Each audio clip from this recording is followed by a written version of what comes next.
14 minutes to 7. Some of our biggest firms say business rates are seriously undermining the UK as a place to invest. They want the Chancellor to change the rules in the autumn statement, which will happen next month.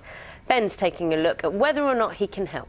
Yeah, mounting pressure for him to do so. Morning to you. Thanks very much. It is an unpopular system because business rates are a tax. They're on buildings like factories, shops and offices, all of that based on the value of the property. But those values haven't been adjusted since 2008, when the economy was at its strongest.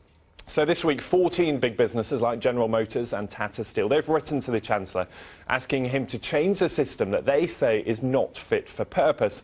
Some small businesses are fed up too. Paul Isyard runs one of them. His company is called the famous Sheffield shop. We sell goods that are Sheffield made, not just here, but we sell them all over the world through our website. The overheads that business rates represent are totally disproportionate to the running costs of a high street business. So whereas my rent has gone down, the rates carry on going up, and currently I'm paying £6,950 a year. If the business rates were set at a much more sensible level, then it would actually release important resources for me, which I would love to invest in more staffing hours, in developing new products, and also in improving the marketing and promotion of my website.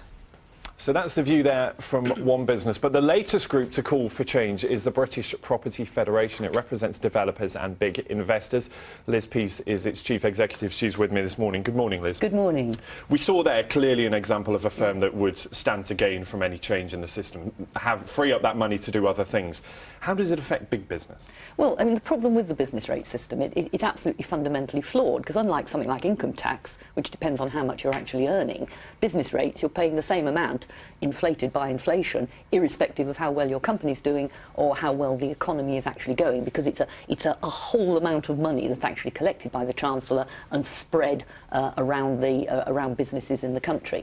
And the real problem for businesses now is that we're basing these business rates on a revaluation that took place effectively 8 years ago.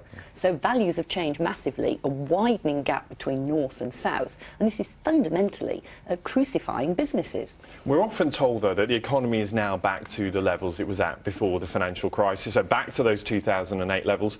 So have rates not just got back to where they were? No, and I mentioned earlier this regional variation, and in particular, if you look at rates, which are very loosely based on rents, which create the rateable value. So in the south, we've actually seen the rents go up by 20%. In the north, they've gone down by 30%. So that's still a very, very good indicator of the big difference in the financial pressures on companies depending on where they're operating. But if there is a reform, this could mean that rates for some businesses would fall, but for others it would rise. I mean, would you be happy going to your members and saying, look, we've got a reform, you're going to actually have to pay more, not less? Well, I think there are two things that you need to tackle. First of all, the fundamental issue of how business rates reflect whether the economy is going well or badly. So they will rise or fall in accord with the economy. The second point is this distribution point and the fundamental unfairness this creates between north and south, where I think even big businesses will absolutely understand the value of that point.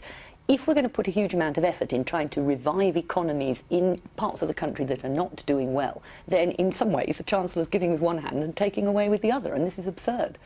OK, Liz, plenty for the Chancellor to look at in that letter. Liz, thanks very much. Liz Peace, the Chief Executive of the British Property Federation. And we should just say the government did tell us that they're reviewing business rates. They're looking at what they call options for long-term reform. They say they're trying to balance the need for simplicity, fairness, stability and predictability, all for ratepayers. That is the big issue in all of this. Much more on that for you a little later. I'll see you then.